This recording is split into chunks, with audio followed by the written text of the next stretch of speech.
It's a new dawn, it's a new day, it's a new life for me. Welcome back to the... And I'm feeling...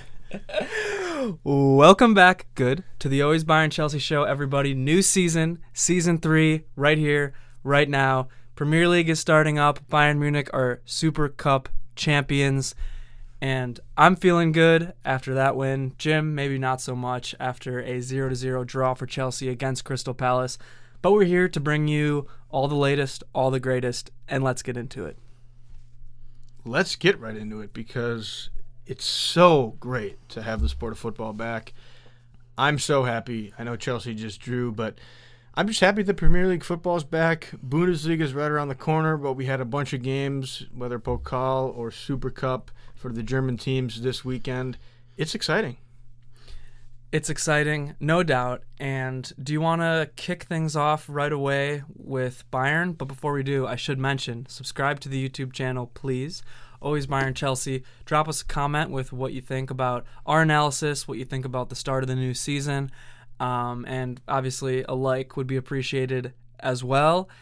And we did just drop a preseason prediction video, so go check that out if you want to see what we think of how the season's going to go. And right now I'm 1 for 1 with my Super Cup, and so are you with our Super Cup predictions. Yeah, my scoreline prediction was not correct for that Super Cup match, but let's get right into that match because I thought it was a super fun match to watch.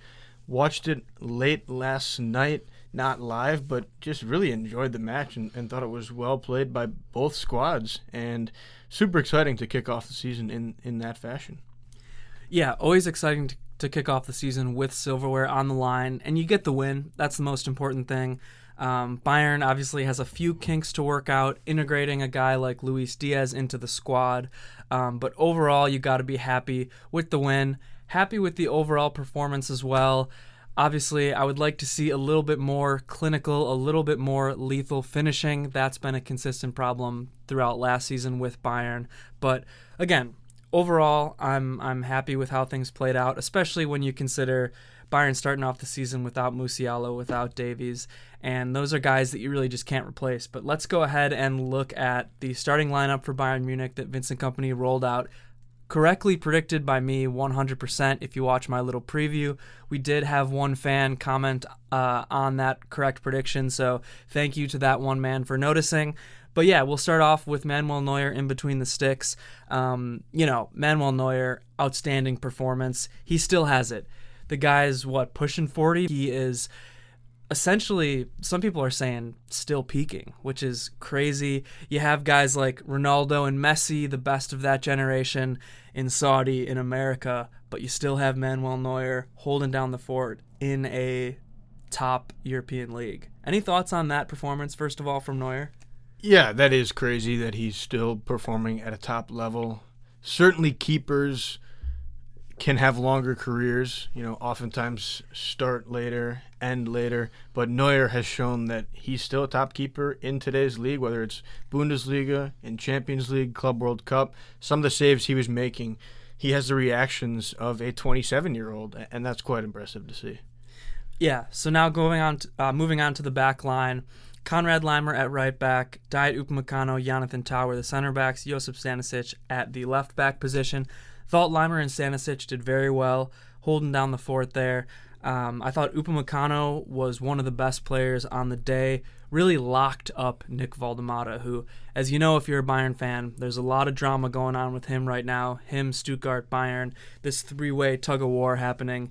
But Dayot Upamecano locked him down. I thought Tah was the weak link in this back line. I thought he did not have his best match. Kimmich and Goretzka in that midfield, I thought they were both solid as well. Goretzka had a number of chances in the beginning that he missed. Not the easiest chances. Good for him to get those chances, but if you really want to win that other midfield spot, you got to bury those. Kimmich did what Kimmich does, just was probably the best midfield player throughout both teams. The attack was Serge Gnabry at the right wing, Michael Olise at the 10, Luis Diaz at the left wing, Harry Kane at the 9. Kane carried the attack for most of the match. He was, in my mind, the best player on the pitch throughout for sure the first half and much of the second half as well, with his obviously goal, but with his facilitation, with his defending, with everything that Harry Kane does. The rest of the attack was pretty weak for most of the match. Diaz had a couple of nice moments, and then of course scored that essentially clinching goal. So you can't complain about a guy like that scoring the clinching goal and also doing some nice things. But I thought Gnabry and Olise were pretty fluid, interchanging with each other throughout the match, and neither of them really had their best match in my opinion. Serge, though, had a couple of really good balls in, including the assist for Diaz at the end. Yeah, it was a lineup that I expected Bayern to roll with for the most part, and the boys came to play. I thought they looked great from the start, really dominating the chances early on against Stuttgart, who I thought also played well for the most part in the match. As we see live here, Arsenal get a goal against Man United. But, the attack for Bayern, I think, is just strong and solid, and they're only going to get better as they continue to build with each other. And without Musiala, you're just going to struggle at times to really have star power and firepower. But I think with these guys, they still do have the potential to score a lot of goals. Yeah, and you saw that in the 18th minute with Harry Kane's goal. And I'll just start there because probably the moment of the match, just because that was the only goal for such a long portion of the match. Again, Bayern had some chances, but they couldn't finish. Olise had a chance early. Gnabry had a chance. Those Goretzka chances couldn't finish, but Kane could. And Kane just takes a beautiful first touch and spins around, does a little bit of dancing there, and just slots a beautiful shot in the bottom left-hand corner, I believe, of the net, and really out of the reach of the keeper. And from that point on, you're feeling good, I would say, as a Bayern fan. Yeah, striker's instinct from Kane. Not a lot of guys have that instinct where you right away, first time, can have a strike like that. And Harry Kane is one of the best in the world, if not the best in the world at that. Kind of gets deflected by a defender there, so tough for Stuttgart on that. But a lot of times that's just the way the ball will fall, and it fell right to Kane, and good on him for taking advantage. That's what you have to do as a striker, is take advantage. Yeah, and I will say, in this match, Stuttgart is one of the few teams in the Bundesliga that really will try to be aggressive, try to press, try to go band for band with a team like Bayern Munich. So, in my mind, Stuttgart essentially has to score early if they're playing Bayern, because if they don't do that, eventually a team like Bayern is going to wear them out and open things up and be able to score some more, as we eventually did see happening at the end of the second half there. But credit to Stuttgart for what they did in that match overall, just because, like I said, they're one of those few teams who they're not going to play a low block against Bayern. They're actually going to try to play aggressive and press. So credit to Stuttgart there. Yeah, I thought Stuttgart at times looked really great, as I've said multiple times here. I think they even had slightly more possession in the first half. They were winning a lot of their duels, getting the ball back, but Bayern were just doing more with their chances. Even when they weren't getting goals early on, Bayern just had the better chances. Goretzka was putting himself in really great spots. Kimmich was finding him with his timely runs, and they were putting themselves in good spots, whereas Stuttgart really just lacked the final product. They'd have a couple nice build-up passes and then maybe couldn't make the correct decision on who to find. Woltemade had some good link-up play, but then couldn't find somebody on the wing, or just couldn't get into a spot where he could find the back of the net. Yeah, you're right. And one thing I would say that I noticed throughout this match for Bayern is there is a big need for Jamal Musiala. Obviously, you can't fill the hole that he leaves, even with a guy as talented as Olise. I do think Olise is better as a winger than he is centrally. Serge, I don't think, is great at the 10 either. And I mean, at times in this match, you see Goretzka almost playing like an attacking midfielder. And it was just clear that they missed that presence of Jamal Musiala there in that 10 spot. This match specifically, I think with a guy like him in there, there's no way you can defend Diaz, Kane, Olise, and Musiala all at the same time. But Bayern, would get some chances here and there, and they just lacked that finishing touch. But again, Bayern was dominating, I thought, for just in terms of the flow of the match. And a guy like Kimmich is a guy who's really going to help with that. But, you start to see more chances at the end of the first half. I think it was the very end of the first half where Limers threw on goal and Stuttgart takes him down, gets a yellow for it, and then Olise gets a yellow for arguing that it should have been a penalty because he was through on goal. But, you start to see moments like that, and you can kind of tell that Bayern is building, and you're thinking that eventually more goals are going to fall. Yeah, I think in the first half, at least, it seemed like Bayern were building their attack through their second-level guys, your Goretzkas, your Limers. Whereas if you have a Musiala, you're going to build a lot of your attack through him and Kane. It seemed like Goretzka was making a ton of runs. Limer was overlapping a ton, and that's the best spots they were getting into. Olise didn't really have a lot of great opportunities. Serge had the one in the first half where he missed it just left. But Diaz didn't have a ton of opportunities. Really Kane, too, besides the goal that he obviously had, but that was more a one-off. So a lot of their attack, I thought, was built from those guys in midfield and the overlapping players, which kind of felt a little different. Yeah, and Bayern, without Alphonso Davies as well, really relies on that right side of the attack. They really don't try to attack on that left flank as much. But, when you have Serge and Limer, it's just different when you have Olise and Limer. Serge isn't able to quite make those runs that Olise makes, or maybe do as much with the ball as frequently as Olise does. Serge has his moments, but he's just not Olise. And Olise is one of the best wingers in the world, so take that as you will. But, we start to see the second half start, and there's a moment, I would say from about the 55th to the 65th, where things kind of get out of control. The crowd in Stuttgart was great. They were really raucous. They were hyped, obviously, as they should be. But we see a moment beginning of the second half. Kane gets a yellow card for stepping on somebody's foot. A Stuttgart player steps on Olise's foot, no card.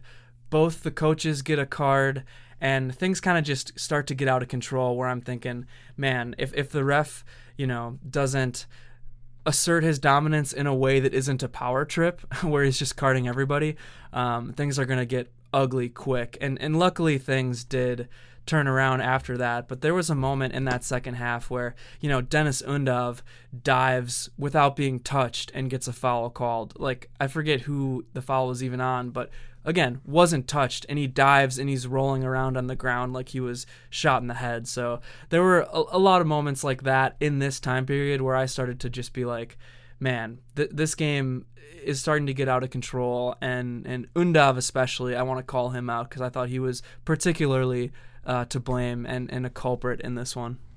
Yeah, a lot of aggression in that kind of second third of the game. And players were trying to draw fouls. They were fouling, a lot of stepping on feet at that point.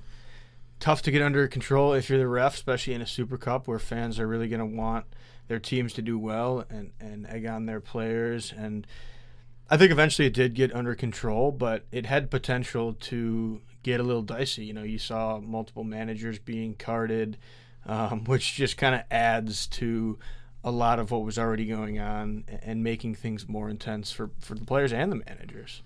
Yeah, and then things start to calm down around the 70th minute. 72nd minute, Konrad Limer does leave with an injury. Classic Konrad Limer move, going for a ball that he was never going to get to and then gets injured. But again, just shows you the edge that Limer has, the aggression that Limer has, the never say die attitude, the kind of get in your face attitude that Limer has. And unfortunately, Limer comes out and Sacha Boey comes in. And Boey, I thought, just as I think all the time when I see him play, he's just not quite up to the level that I want a Bayern Munich right back to be at, unfortunately. But luckily we saw Manuel Neuer make what you could say was the moment of the match. I'm giving it to Kane's goal, but Neuer has an incredible save around the 75th minute. Shot takes a deflection. He strong arms it, just ball flies in, I don't know how fast, but pretty fast, and hits his arm. and, again, off a deflection. And that's the moment where you see Neuer and you're like, the old man still has it. Yeah, incredible save. As I mentioned in the intro here, talking about Neuer, reactions of a 27-year-old keeper. Beautiful strike by the Stuttgart player, and Upamecano just takes a slight touch trying to head the ball out of harm's way. Ends up being worse for Neuer because it takes the slightest of deflections, and those are the toughest when you're a keeper. So for him to get that was a huge moment. Could have been 1-1, and then it's anybody's game from that point. But luckily for us, 77th minute, Luis Diaz becomes the hero of the match. Newcomer, Liverpool, left winger, into Bayern Munich this year, and was having a solid match up to this point. Like I said, not amazing, but you could see he was bringing some energy. He was bringing a lot of pace on that left-hand side, but wasn't really getting chances, wasn't really, having that final product until the 77th minute where Kane finds Gnabry with a gorgeous long ball. And this is why I'm saying Kane's the man of the match, again, because he's doing stuff like this all match. Other players even squandered a couple of his beautiful passes, but this one Serge Gnabry gets and fields and just whips in a gorgeous cross. Luis Diaz is there with the head, making a great run, I will say, so I'll give Diaz a lot of credit for making that run, but the ball finds his head, the ball finds the back of the net, and it's 2-0 at that point. And in my mind, I'm feeling pretty good at this point. I'm thinking, okay, this was a stressful match for me to watch. I was down at the old German beer hall, enjoying a liter of the finest German beer. So it was one of those, I'm having a good time, but I'm also stressed, and everybody is kind of on edge in this one. Matches like this, right in the beginning of the year, for some silverware, they're not guaranteed. And at this point, a huge weight kind of comes off my shoulders, and I'm like, all right, it's 2-0. I don't think Stuttgart's clawing their way back in this one. Yeah, brilliant goal. The ball by Serge was absolutely phenomenal. And great for Diaz to get kind of an easier goal as his first, takes the pressure off completely. And I think he showed a lot of potential in this match, so huge for him. Also, just need to note that it's an incredible job by Bayern Munich of taking advantage of Stuttgart being a man down in that moment in the match, whether that led to it or not. But a guy goes down injured, stays down. You kind of quickly press on the attack, get yourself into huge positions. Kane pushing the ball forward was huge there. And they take advantage and score. And that's what you got to do when you're a team like Bayern Munich that has the talent that they do have. And that puts the game pretty much out of reach, which is absolutely huge in a crazy cup match. Yeah, and I completely agree with what you're saying, too, about Diaz there. Really important in my mind for him to get that goal because all preseason we saw him looking dangerous, looking good, creating chances, but just failing to finish. So to get that finish, I'm hoping, there's again, the dam is broken and there's a floodgate of goals coming up now from Diaz. That's my ultimate dream for the Colombian. So great for him to get that goal. Unfortunately, in the 80th minute, we saw another Bayern Munich player go down injured. Serge Gnabry this time holding his knee. And it's just unfortunate to lose a couple guys before the season even really starts. Again, Bayern, they need to figure out their medical staff because their injury history these last couple years is just outrageous, and their squad is extremely thin right now. Transfer window is open until September, but you got to make some moves or you have to bring in some better doctors, I will say. Yeah, and according to Harold Kane, it's the thinnest squad that he's ever been a part of, which if you're hearing that and you're a sporting director at Bayern, you have to be embarrassed, and you have to realize that you need to bring some guys in because injuries or not injuries, you just need depth, and that's going to be huge when you're playing Champions League football, Pokal matches, Bundesliga matches, obviously. So huge of Kane to say also, in my opinion, because it needs to be known that the squad needs some help. And it's not just Kane, too, right now. You have Neuer, Kane, like you said, and Vincent Kompany talking about this. And that's like red flag after red flag after red flag. Kompany's the coach you brought in, maybe not to completely fall in line, but let's be honest, he's going to fall in line more than some of these other coaches. He's a young coach, certainly more than Tuchel. Kane is obviously a media-trained guy where he always just says the correct thing. Neuer is a lead-by-example guy, but he's not a captain who ever is really vocal about stuff like that. So to hear these guys say that kind of thing, and I mean, you just look at it. You lose Zane, you replace him with Diaz, but you lose Muller, you replace him with nobody. You lose Coman, you replace him with nobody. So Musiala obviously injured for the first half of the year. He's not replaced right now. You have no natural 10. There's some red flags being raised right now. Let's hope that they make some moves before the season starts, because otherwise we're one or two, but probably one injury away from really a catastrophic start to the season. So we'll hopefully address those things later. But at that point in the match, 80th minute, you saw Guerrero come in, and then also Upa came out and Kim came in. And honestly, shit kind of hits the fan at that point for Bayern. The defense really breaks down, not completely, but it doesn't look good. And in the 93rd minute, Olise and Goretzka also exit the match. Karl and Bischoff come in. A lot of people were clamoring for Karl and Bischoff to start this one and were extremely, extremely upset at Kompany for not starting them. I'm not really one of those people. I think a match like this, you can rely on your veterans. It's a cup match.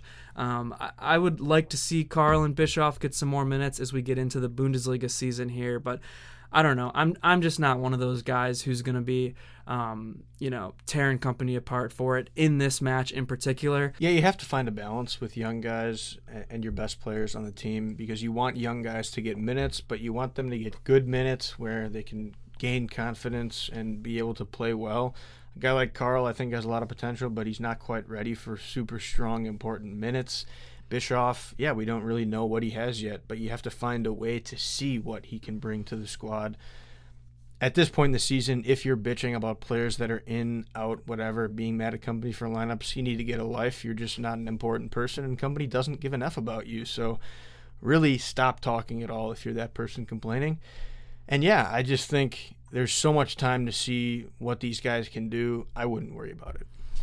Yeah, and again, this is a cup final. It's a match before the season really starts. So, I don't blame him for relying on his vets in this one.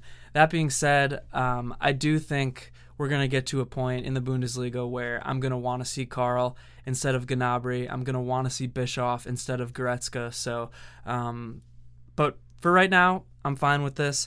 93rd minute, again, right when the match is ending, you have 4 minutes of extra time. Stuttgart gets their goal, leveling, great goal, off of a long throw-in. Sacha Boey just gets beat and then doesn't jump for the header, so essentially it's a free goal. Nothing Neuer can do there. Awesome to see from the throw-in. I kind of like those long throw-in style goals, but again, Boey just showing he's not quite up to Bayern Munich standards in my mind.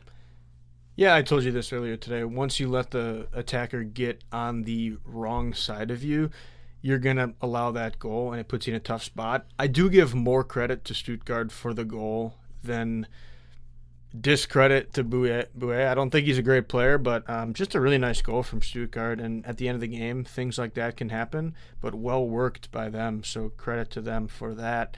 And that's why the Diaz goal was so important, because you did have the freedom to allow a goal, and ultimately it's not going to be something that anybody remembers. Yeah. That is a very good point. Again, Bayern holds on at the end there. The last 2 minutes, they gave them actually 6 minutes of extra time after that. So Bayern was looking a little shaky at the end, but ultimately holds on, and that's what a team full of veteran players is going to do. And at the end of the day, Bayern gets the trophy. They start the season off with the FRANZ BECKENBAUER Super Cup. Now it's renamed as First Edition. And ultimately, these days, Harry Kane is just a serial winner. Yeah, he's gotten a few trophies now, so good for Harry Kane. Awesome for Bayern to get that cup win back in the column for that. It's going to be huge for them going forward, I think, to just rack up these trophies under Von Kohn Kompany. I do want to bring up one thing that I was thinking about as we're discussing the attack for Bayern here, and thinking back to my predictions where I say that Michael Olise will be my player of the year. I'm realizing now, and I didn't think this through, but if they're going to be playing him in the 10 role until Musiala gets back, he will have no chance of being the player of the year. And I think it's going to be huge to watch going forward for Bayern. You need to get Elise in that right wing, in my opinion, if you want the best out of him. Whether you're finding somebody else to play the 10, if it's Serge if he's healthy, if it's Vanner, if it's Bischoff, if it's Goretzka, whoever, if it's Carl, I don't think it'll be Carl for the record, but I just think you need Elise on that right wing. That's where he's at his best, firing crosses in, cutting into the left middle of the pitch and getting shots off. If you play him in the 10, even if he's drifting in and out, replacing with whoever plays on the right wing, I need him on the right wing 90% of the match. Yeah, 100% agree. Elise is no doubt at his best at the right wing. He's such a good player that he's still fine at the 10, but it's just not his best position. I think it's similar to Stanisic. He's best at right back. He's playing out of position at left back and still putting up solid performances. So again, that says something about these guys, Stanisic and Elise, but I want to see Elise at the right wing. Essentially, what you're doing is robbing Peter to pay Paul. If you bring Elise over in the 10 spot, then you have a problem with the wing. So unless somebody else comes in, and then we'll have to reevaluate the roster. Completely agree with you there. I did want to bring up some match awards here, a segment that I always forget, but I did have Kane as the man of the match. Robin of the match, I had Neuer. Underrated, I had Diaz. And defender, I had Upamecano. I think those four guys, Diaz, was kind of up and down, but just had the clinching goal, so you got to throw him in there, of course. But Kane, Neuer, and Upamecano stepped up to the plate and really just were rock solid, veteran, legend style masterclasses in this one. Yeah, I certainly can't disagree with those awards. Kane directly involved in both goals. And the last thing I want to say, again, I mentioned it with the match awards, Upamecano, he's blossoming into a world-class center back. In my mind, last year, he showed it as well. Before last year, he was definitely prone to some huge mistakes, but he's just, again, morphing into a world-class center back, maybe because he went bald and looks like Kompany now. Yeah, he, does not quite have the head size that Von Cohn has, but I like Upa with a bald head. He's a beast. Now, should we transfer over into Chelsea? We certainly can, but first, I'm just going to do a little bit of a test here for one of our beloved listeners and guys that we've interacted with over the years. We'll see if you're listening at this point in this show, but shout out to a man in Hull because he got a 93rd minute winner for Hull City today.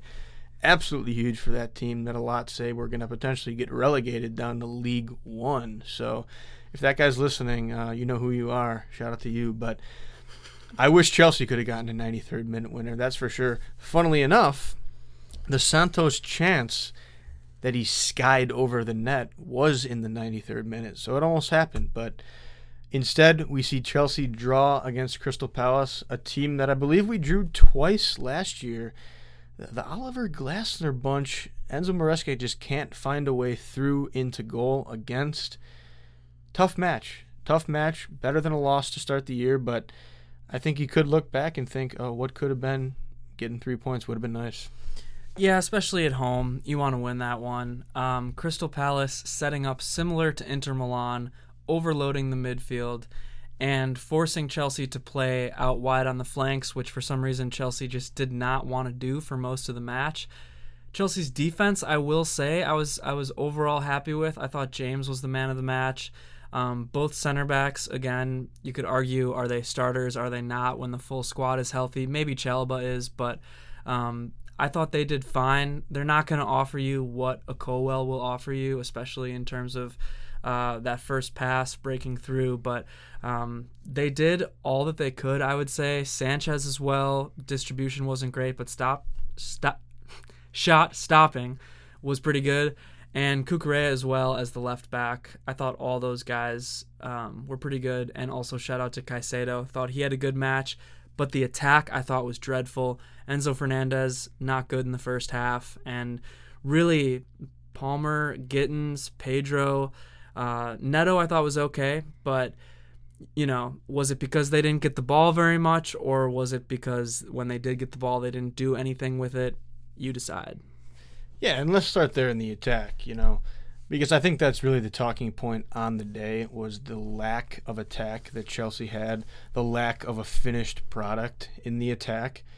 You had João Pedro starting, Gittins on the left, Neto on the right, and then Palmer up top as well.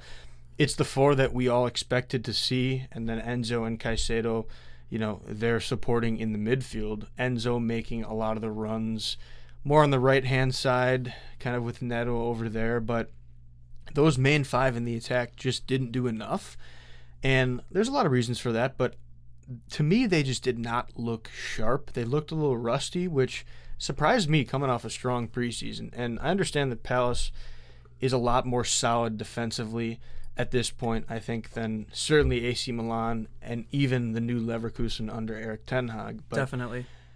They just struggled to link up and find each other. Pedro wasn't touching the ball much. Palmer just couldn't really find guys with his passes. And as you mentioned, Gittins wasn't getting the ball quite enough. So I think the combination of all that just meant the attack wasn't as strong.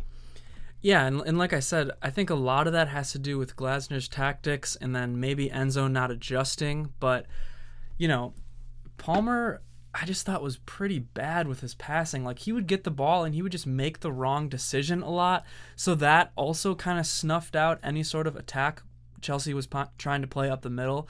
But like I said in the start, the attack up the middle just wasn't going to work today. Like, they needed to look to those flanks more, and Palace did a good job of covering the flanks once Chelsea got the ball there, but Chelsea would have time to, dribble in or maybe make a pass once that initial pass over to either the left or the right flank was made, and they just didn't do it. So I don't know if that's a tactical thing from Maresca, or I don't know if that's just the players not being sharp enough, but either way, they looked so much more free-flowing and just aggressive and like they were having more fun all preseason and all throughout the Club World Cup.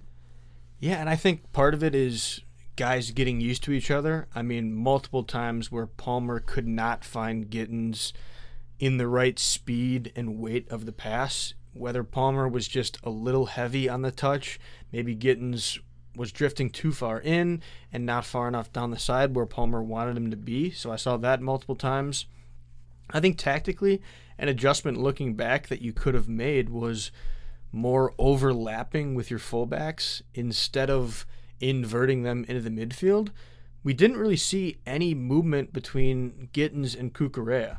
A lot of times when Sancho would come in on that left wing, Cucurella would overlap, and they had really strong communication and play together. We didn't see any of that today, and that could have been huge. You keep mentioning down the flanks was your best opportunity, and that I think could have been interesting if we saw that more from Cucurella as opposed to him coming into the midfield where he was. Yeah, because you invert those fullbacks and Palace is already overloading the midfield. So you get Cucurella into that space and there's no space to be had, really. Cucurella could make a run, sure, but nobody's going to be able to get him the ball. So, again, it's that Inter Milan style of, like, just loading the middle, trying to play through the middle, and it's just not going to work. I thought James was one of the few players who really looked to progress the ball forward, which I don't know why. Like, I think, in my mind, Enzo Fernandez should be doing more of that because Caicedo's obviously going to be more of a DM, but Fernandez needs to contribute more to the attack. Like, that was really James on that side of the pitch who was doing a lot of that and looking to progress the ball as opposed to recycle it. So I don't know if that was a planned thing. I don't know if Fernandez just couldn't find his spots, but yeah, it was just disappointing to see that. And I think actually once Estevao came in, you saw a lot more activity on that right-hand side, just on the flanks in general. Now, could that be because Palace was tiring out? Maybe, but he certainly added a spark that wasn't there before. Yeah, and before I touch on Estevao, to briefly go back to this Reece James-Enzo conversation, the unfortunate thing is that's not necessarily Reece's role in this setup. When Cucurella is the one inverting, Reece is used more as a right center-back defender, so he shouldn't have to be the one that progresses the ball. And I agree with you. Enzo Fernandez right now does not look to be in the best shape, whether that's just coming back from a small break, being a little tired from the Club World Cup. Anytime he got the ball, he's not quick enough to make a turn, to make a good first touch. Wasn't sharp with his passes, didn't make any good long passes that we know him to make. I think he's better more on the left than on the right, so that's an interesting wrinkle as well. Just overall didn't think he was what Chelsea needed, and that's tough when you don't have that. It's almost like a black hole in that midfield then when one of your guys isn't in a strong spot. Yeah, and like for the record, I thought Caicedo was doing everything he could as a defensive holding midfielder-ish in this match. But the other thing I guess I do want to mention is Palace themselves were not super focused on attacking. My boy Eze was certainly the best player on Crystal Palace, in my mind. Scored their only goal, which then got disallowed. Bayern, I know you listen to me. Please, before it's too late, steal Eze from Spurs. Sounds like he's not going to Arsenal anymore. He would just help out so much in your attack, and for the record, I thought he looked good today. Yeah, and let's quickly go back and talk about that game-changing moment in the match. Early on in the first 20 minutes, I believe it happened, you have a free kick on the edge of the box for Crystal Palace. I'm trying to think who even fouled Palace. I remember thinking it was kind of a weaker foul. Might have been Cucurella, if I'm not mistaken. But they get a golden opportunity, and Eze, we know, has a rocket for a leg and can score a lot of these type of goals, and puts it right through the Chelsea wall past Sanchez, who maybe could have had a better effort. Probably didn't see it the greatest either.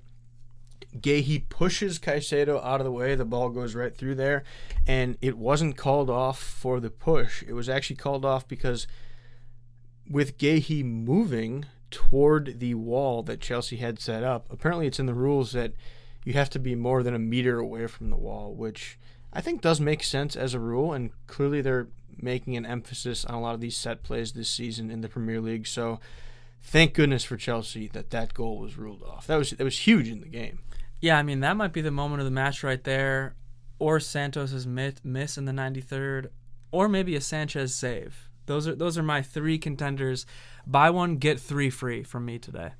Yeah, and let's go back again to that Crystal Palace chance that Mateta had where Sanchez makes a nice save. This was pretty soon after that Eze chance, if I'm not mistaken. I think so. Where Mateta, who is a tough ask for any center back to go against. He's a huge guy and really uses his body well.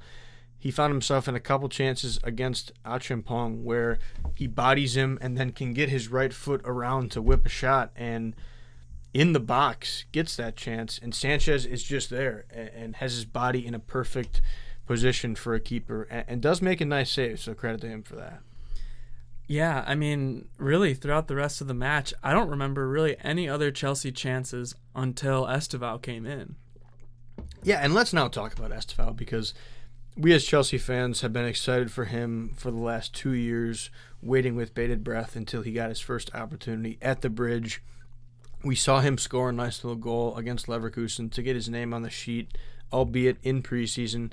Still a huge confidence builder. And when you're looking at the first half, you're thinking, all right, what changes are we going to make? And I think it was obvious you saw Enzo and at least a winger as the two spots you could bring guys in. So we're all thinking, okay, maybe you bring on Santos and maybe you bring in Estevao.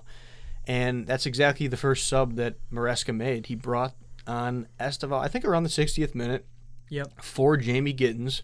We both agreed that was the winger we would take off, whether you move Neto to the left or put Estevao on the left. He ends up putting Estevao on the right wing, and as you called it, I got out of my seat a couple times during this match. Both times were because Estevao doing things looking very threatening and dangerous. Yeah, I mean, the way he can just dribble through the defense is incredible. Sometimes using the defender's body, as we talked about live, to bounce the ball off of. But yeah, again, really just injecting life into that side of the attack, into the attack in general, I'll say, because we weren't seeing anything exciting up until that point. Now, again, maybe you can say Palace is getting tired. It's later in the match. Things are opening up a little bit more. But in my mind, the key catalyst to that lifeblood in the attack was Estevao there. Yeah, and we saw right away he was going right at guys. You mentioned him being able to dribble past guys, and I've seen this many times in his highlights at Palmeiras. He's able to not only at times just straight dribble past guys, but as you said, whether it's on purpose or not, and I think it must be because guys are just good the way they can control the ball, but even when a defender gets a touch on the ball, Estevao can quickly recover it while he's still dribbling, and it's almost as if he is dribbling it off defenders at times. Just great awareness of where the ball is, how to use the ball. Got a couple crosses in early on. Even ended up getting a pretty nice chance in the box and ends up kind of just leaning back a little too far, skies it over the back of the net, but liked what I saw from him. I think he's got a lot of confidence for a young kid, and he's definitely going to have a lot to say this season for Chelsea. Yeah, and I mean, you mentioned that shot, a little bit off balance, but a number of good crosses and just bringing something into that attack.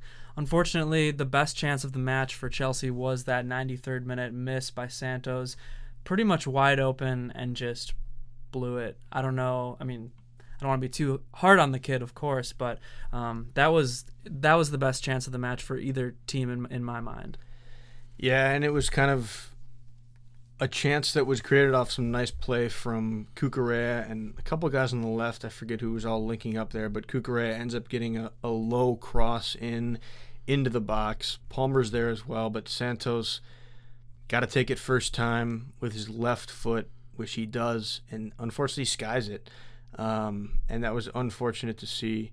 I even had called that he might get the late winner because I've seen it with Strasbourg. He was able to just get a lot of those type of goals, but tough, and I think he can only go up from there, so I'm not too worried about it, but would have been an insane debut for him to score there.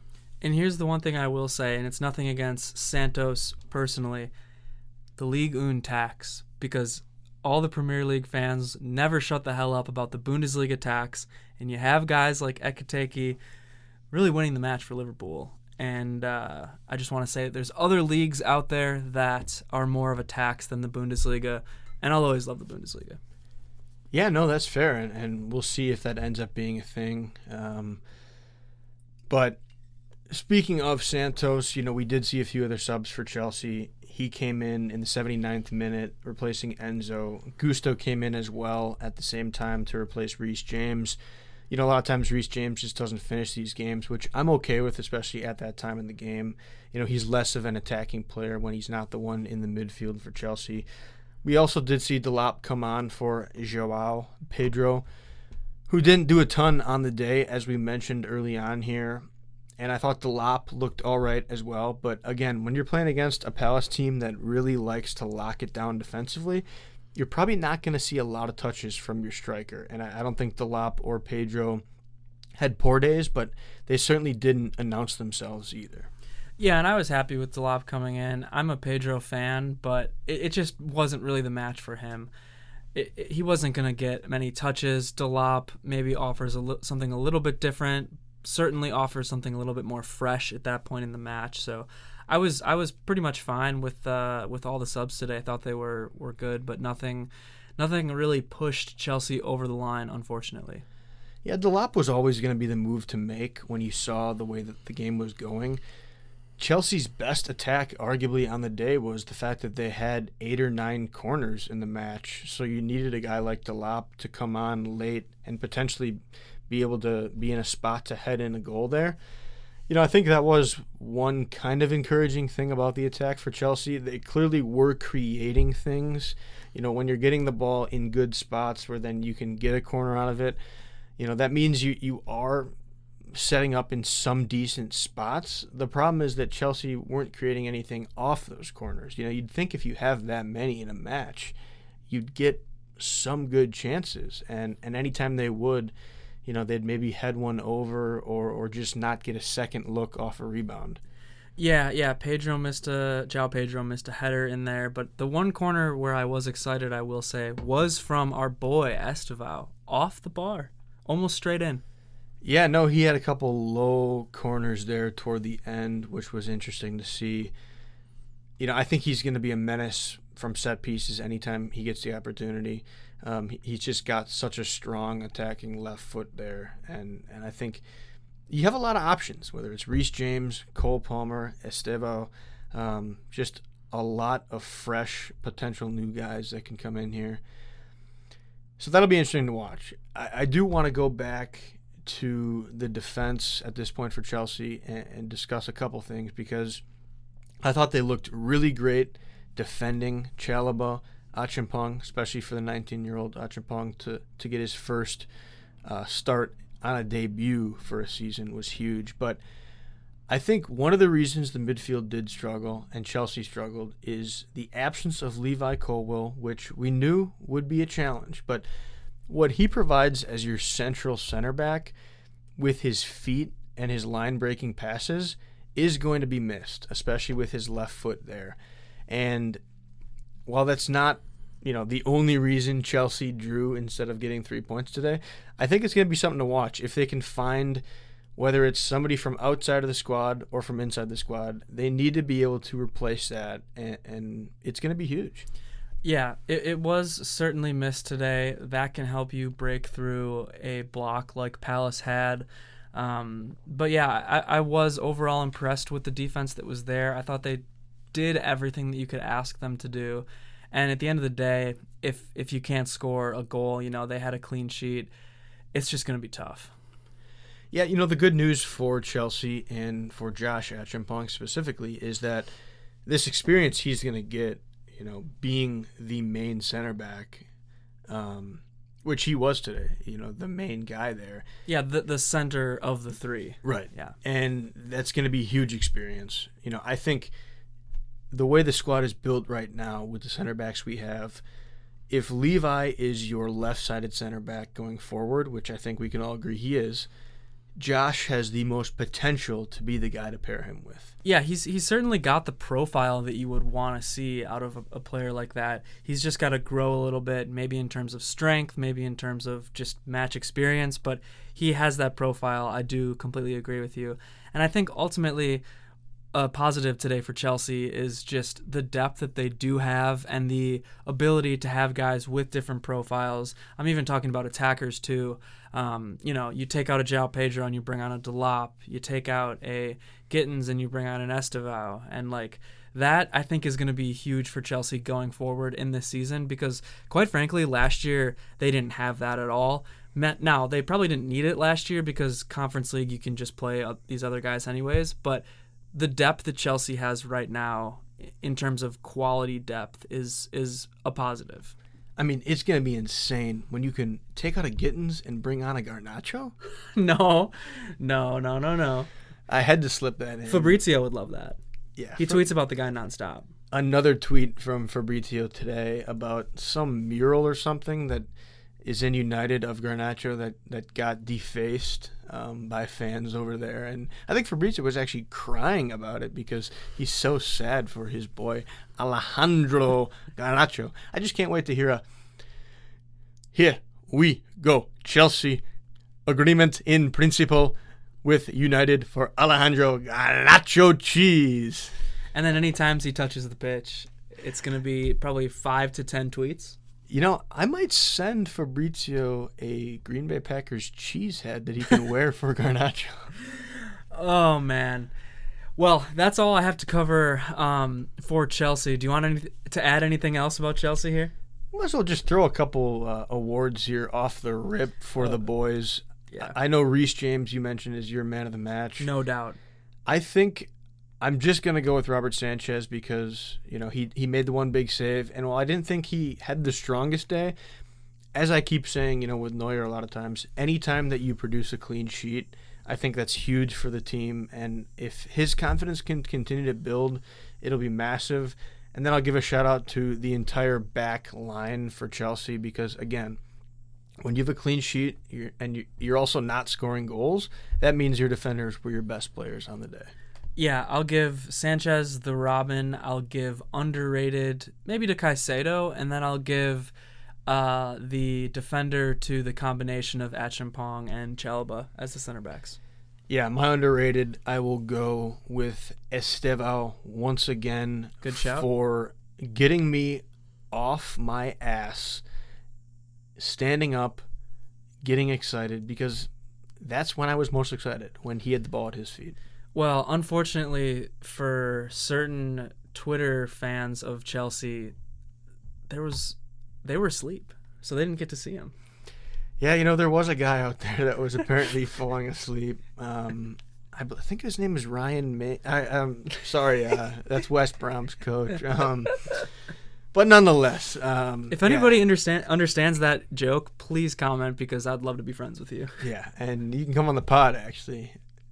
Actually, if there's one, my white whale is the person we're talking about. Wow. But he would never show. We'll change. How about this? We'll obstruct your face, and we'll distort your voice so nobody will know who you are.